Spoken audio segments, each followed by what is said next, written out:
to the entertainer talking sports.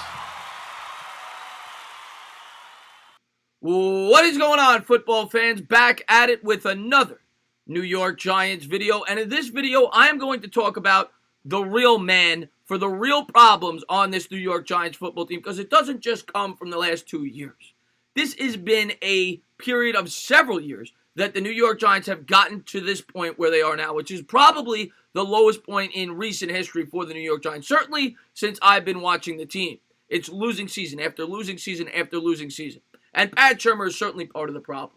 But did you ever stop and think, as Giants fans, how Pat Shurmur even became the New York Giants head coach? How did we end up with a head coach with a career record of this?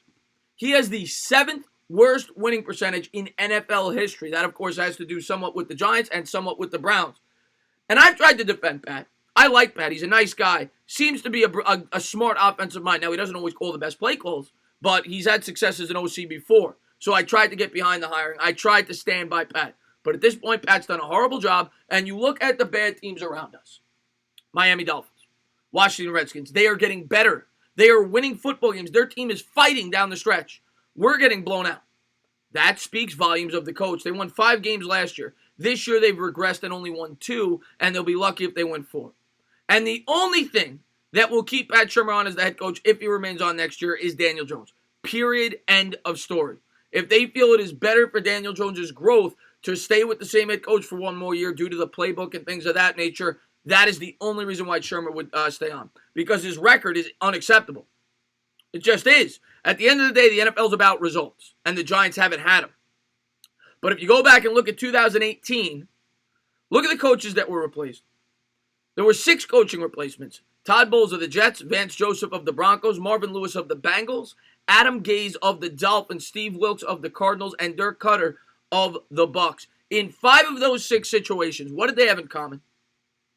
They had a situation where the quarterback was soon to be replaced, which is what is attractive for a head coach, because at the end of the day, a coach is only as good as his quarterback. Now, of course, a quarterback is only as good as his offensive line, but a head coach wants a strong quarterback to be able to compete in the NFL, meaning they want to be able to draft one or take a situation where they feel like they have a premier quarterback in place. And with the Jets, Gase, well, he was a lame duck coach. He had just been fired to begin with, but he probably felt, okay, this is a guy who could be a big-time quarterback, being that he finished last season as strongly as he did. In the other 5 situations, you had the Broncos, who drafted Drew Lock.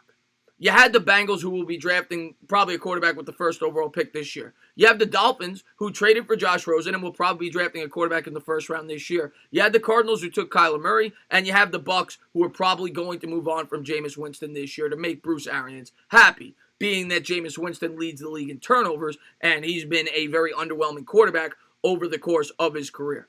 So, what they all had in common were they all were given free reign, eventually probably, to choose the quarterback of their liking outside of the Jets, who took on one of the coaches who had been fired from the 2018 class, probably because they couldn't bring in any coach because that coach didn't have free reign to select the quarterback.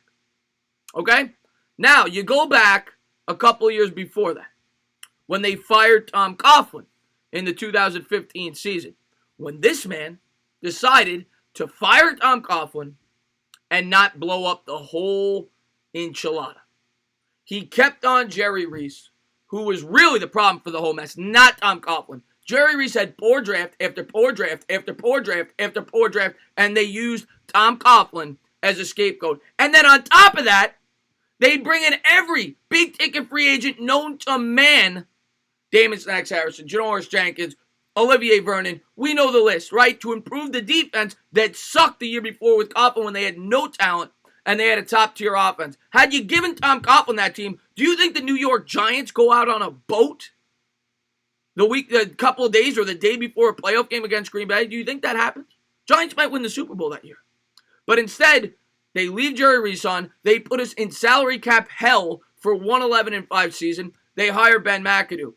And then Ben McAdoo tells ownership that I don't want Eli Manning. And I think that's the real reason why Ben McAdoo was fired at the end of the day. And that's the real reason why Pat Shurmur was hired. Because there were a lot of coaches probably on the open market that wanted to come in here and wanted free reign as who was going to be the quarterback, knowing the Giants had a top 2, 3 pick, and that they could select a quarterback of their liking. And the owner said, no, you are not getting to do that, which is why he was stuck. Not stuck, because Dave Gettleman's done some good things, but the only reason why Dave Gettleman and Pat Shurmur are in the positions that they are right now is because of John Mara.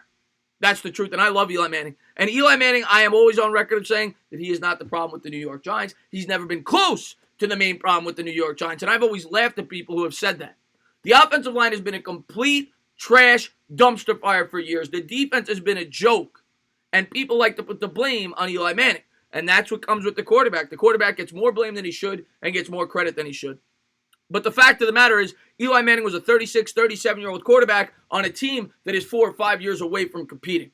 They have no offensive line. They have no defense at the time. That's starting to improve. But by the time it does, Eli Manning would be 39, 40 years old. So the timeline never made sense. But the man that made them force that timeline was Mara.